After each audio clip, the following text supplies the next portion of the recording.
आप देख रहे हैं सक्षम भारत टीव्ही।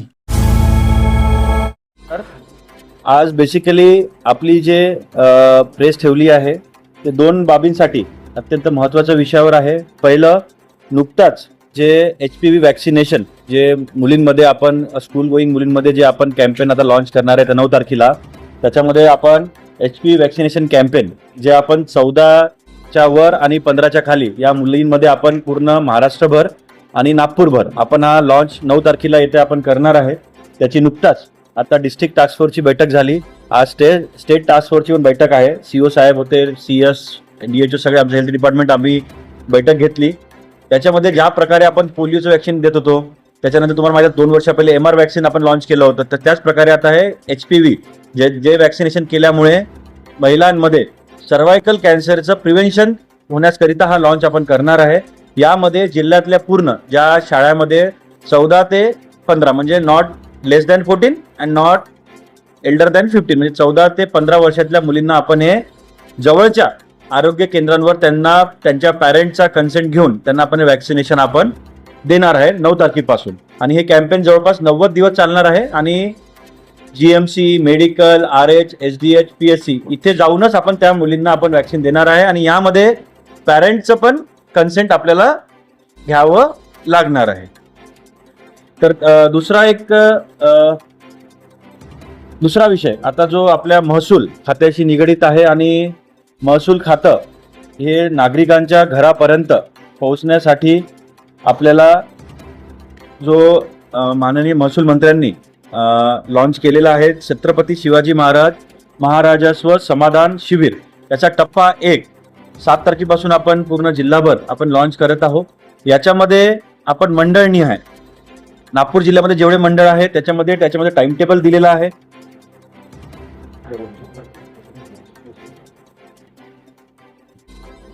तर मंडळ स्तरावर जे पूर्व तयारी आहे ते 18 ते 5 मार्च पर्यंत करायची होती। ते आमची गावागावामध्ये सगळे आमचे लोक जाऊन तिथच्या लोकप्रतिनिधीला हाताशी घेऊन तिथच्या आमदार महोदयांना, खासदार महोदयांना सगळ्यांना घेऊन त्याची प्रचार प्रसिद्धी आम्ही केलेली आहे।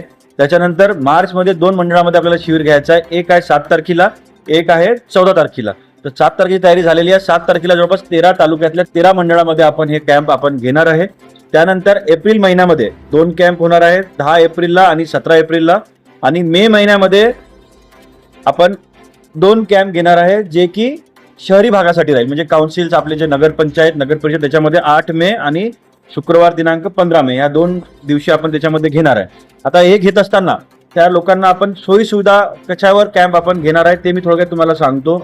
त्याच्यामध्ये सगळ्यात पहिले जे प्रलंबित फेरफार आहेत ते आपण निकाली काढणार आहे, म्हणजे नो पेंडन्सी, म्हणजे 15 दिवसामध्ये फेरफार झाला पाहिजे, झालाच पाहिजे। जर जे पेंडिंग असेल त्या दिवशी आपण ते निकाली काढणार आहे। दुसरं, अभिलेखामध्ये काही दुरुस्ती करायची असेल, माझं नाव चुकलं, माझ्या ठिकाणी माझ्या वडिलांचं नाव पाहिजे, वडिलाच्या ठिकाणी मुलाचं नाव, ते आपण दुरुस्ती करून घेणार आहे। त्यानंतर आमचे 17 सेवा आम्ही RTS राईट टू सर्व्हिसमध्ये देणार आहे। त्याचं आम्ही मग caste certificate, domicile, age, nationality हे आम्ही आता फॉर्म भरून घेत आहोत आणि त्या दिवशी आम्ही ते निकाली काढून लोकांना तात्काळ त्यांच्या आपण दुरुस्ती देणार आहोत। त्यानंतर महसूल खात्याने जे NA रद्द केलेला आहे त्याचा आपण NA भरून घ्यायचा कार्यक्रम आपण त्याच्यामध्ये करणार आहे। त्याचा दुसरा रिव्होल्युशनरी कायदा जो रद्द केलेला आहे तुकडेबंदीचा, ते तुकडेबंदीचा आपण त्याचा फेरफार आपण घेणार आहे। 1965 ते 2025 च्या काळामध्ये जे तुकडेबंदीचं उल्लंघन झालेलं आहे ते नियमाकुल करण्याचा आपण तिथे कॅम्प ठेवलेला आहे। त्यानंतर खूपदा सामूहिक क्षेत्र असल्यामुळे अडचण होतं, त्यामुळे पोट हिस्साचं पण आपण कॅम्प आपण घेणार आहे। त्यामध्ये आपण भूमी अभिलेख डिपार्टमेंटचं आपण त्यांचं हेल्प घेऊन ते आपण हे करणार आहे। त्यानंतर खूप वेळा भूसंपादन होतो परंतु सातबाऱ्यावर शासनाच्या खात्याचं नाव लागत नाही, त्यामुळे खूप ठिकाणी इलिगल विक्र्या होतात, मग कॉम्प्लिकेशन। त्यासाठी आपण कजाप ज्याला कमी जास्त पत्रक जे म्हणतो त्याचं पण आपल्याला त्याच्यामध्ये पण आपण कॅम्पमध्ये ते आपण घेणार आहे। आणि या शिबिराच्या वेळेस सिंगल विंडो क्लिअरन्स राहील, ई मोजणी, ॲग्रिस्टॅग, PM किसान आणि नागरिकांचे काही तक्रार असेल तर तक्रारी आपण घेऊन पुढच्या 1 महिन्यामध्ये तक्रारी आपण सॉल्व्ह करणार आहे। याचा पूर्वतयारी आपण ऑलरेडी तुम्हाला माहित आहे की पालकमंत्री महोदयांनी पण 2-3 तालुके लेवलला मीटिंग घेतली, मी आणि CO साहेबांनी पण पूर्ण आम्ही तालुके फिरून तिथे रिव्ह्यू प्लस तक्रार निवारण दिवस ते आपण हे केलं। त्याचंच हे आता मोठ्या लेवलला आपण वर्जन केलेलं आहे। याच्यामध्ये जिल्हा लेवलला कमिटी बनवली होती पालकमंत्री महोदयांची, स्टेट लेवलला पण रेव्हेन्यू मिनिस्टरच्या बावनकुळे साहेबांच्या अध्यक्षतेखाली कमिटी आहे आणि तयारी आज सकाळी मी 2 मंडळात जाऊन आलेलो आहे, दुपारी पण 2-3 मंडळामध्ये तयारी बघायला जाणार आहे. माझी एकच विनंती आहे की सगळ्यात लोकांच्या जवळचा डिपार्टमेंट महसूल डिपार्टमेंट आहे, कारण प्रत्येकाला रोज ना रोज महसूल डिपार्टमेंटची काम पडते. तर आपल्या माध्यमातून जास्तीत जास्त लोकांपर्यंत ऑलरेडी मी सॉफ्ट कॉपी आपल्याला शेअर केलेली आहे की आज आणि उद्या थोडं जर आपल्या प्रिंट मीडिया राहो, इलेक्ट्रॉनिक मीडिया राहो की तुमचं यूट्यूब चॅनल्स राहो, त्याच्या माध्यमातून जर नागरिकांपर्यंत सोशल मीडिया इन्फ्लुएन्सरला आपण बोलवलं आहे, आपल्या माध्यमातून जर नागरिकांपर्यंत जर पोहोचलं तर जास्तीत जास्त लोक त्या कॅम्पमध्ये येईल, जेणेकरून आपल्याला जास्तीत जास्त लोकांना आपल्याला तिकडे खऱ्या अर्थाने आपल्याला त्यांना मदत करायची आहे. काही आम्ही आयसी मटेरियल स्टेटनी आम्हाला दिलेले आहे, काही आम्ही स्वतः आम्ही बनवलेले आहे, ते आम्ही आपल्याशी शेअर करतो. थोडं माझी विनंती आहे की 7 तारखेचा कॅम्प आपल्याला सक्सेसफुली करायचा आहे.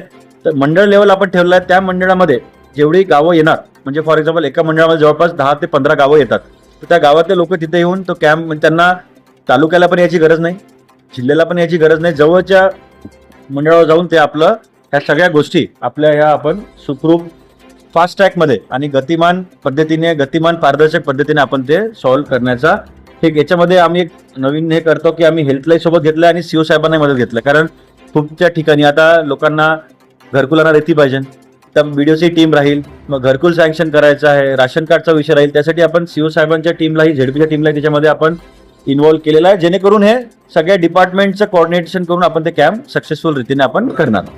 थँक्यू. हा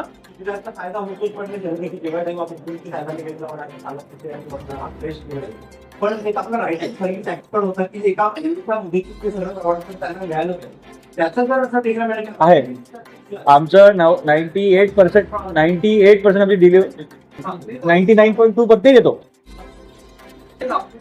मी माझ्या डिपार्टमेंट देऊ शकतो. आमचे 17 जे आहे ते आमचं 99.24 डिलिव्हरी आहे, ती देतो आम्ही तुम्हाला, कारण त्याच्यामध्ये शिक्षा आहे, त्यामुळे आम्हाला द्यावंच लागतं, आम्ही देतोच.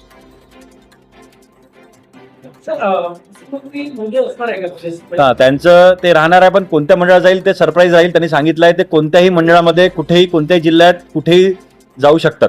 त्यामुळे आमचं सगळीकडे जे 13 तालुक्यात 13 मंडळ आहेत, सगळीकडे आमची तयारी जोरात सुरू आहे. मंत्री महोदय कुठेही गेले तरी आमची तयारी पूर्ण आहे. नाही ते सांगतो आता टार्गेट काही, फॉर एक्झाम्पल काही गोष्टीमध्ये आपण टार्गेट ठरवू शकतो, काही गोष्टी ठरवू शकतो. फॉर एक्झाम्पल कास्ट सर्टिफिकेट, आता मला माहित आहे की ओबीसी SC ST चे किती विद्यार्थी कोणत्या शाळेत आहे, तर ते आम्ही टार्गेट ओरिएंटेड करू, म्हणजे सॅच्युरेशन मोडवर, म्हणजे जेणेकरून जेव्हा परीक्षा होईल आणि तेव्हा गर्दी होणार नाही, दलालांचं आम्हाला रोखण्यामध्ये त्याच्यामध्ये सक्सेसफुल होईल. फॉर एक्झाम्पल दुसरं आहे की फेरफार, ते टार्गेट ओरिएंटेड राहील. पण काही गोष्टी टार्गेट ओरिएंटेड राहू शकत नाही, कारण एज काढायचं आहे, नॅशनॅलिटी करते, टार्गेट आपण ठरवू शकत नाही. कोणाला आवश्यकता आहे, ज्यांना आवश्यकता त्यांनी अर्ज करावा, आम्ही करून देऊ. तलाठी, मंडळाधिकारी, तहसीलदार आणि जिल्ह्यावरून आम्ही 13 मंडळासाठी 13 नोडल अधिकारी, आमचे डेप्युटी कलेक्टर आम्ही ठरवले आहे. मी एका तालुक्यात जाईल, ॲडिशनल कलेक्टर एका तालुक्यात जाईल, डेप्युटी कलेक्टर लँड रेव्हेन्यू एका तालुक्यात जाईल, सीओ साहेब एका तालुक्यात जाईल, सगळे आम्ही वरिष्ठ अधिकारी पण त्या तालुक्यात ठाण मांडून राहू. झालेले आहे ना.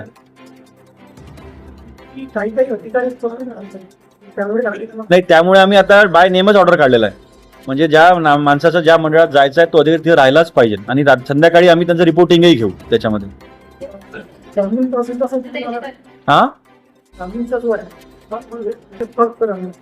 हा ते एक 7 तारखेच्या मंडळाचे नावं सांगून द्या ना.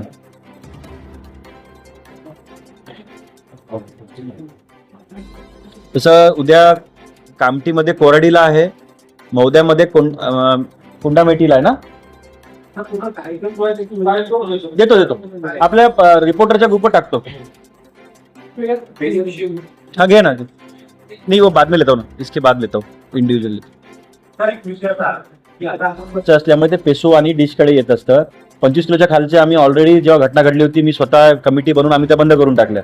आता 25 किलोच्या वर ज्या पेसोच्या अधिक पत्त्याखाली येते तर ऑलरेडी त्याची इन्क्वायरी झालेली आहे, आणि सीएम सरांनी आणि पालकमंत्री महोदयांनी मीटिंग घेऊन ते सांगितलेलं आहे की या सगळ्या ज्या पेसो खालच्या ज्या कंपन्या आहेत त्याचं काहीतरी नवीन SOP बनवायला पाहिजे. त्याचं डायरेक्शन त्यांनी विभागीय आयुक्त मंडळाला पण दिलेलं आहे. ते कमिटी बनवून काय करेक्शन्स करू शकतो, काय नवीन SOP आपण त्याच्यामध्ये आणू शकतो. आता इमिजिएटली जे घटना घडली त्याच्यामध्ये कम्पेन्सेशन आपण ऑलरेडी देऊन टाकलेलं आहे, त्यांचे पोस्टमॉर्टम आपण करून त्यांचं अंत्यविधी सुद्धा केलेलं आहे, कंपनी बंद केलेली आहे.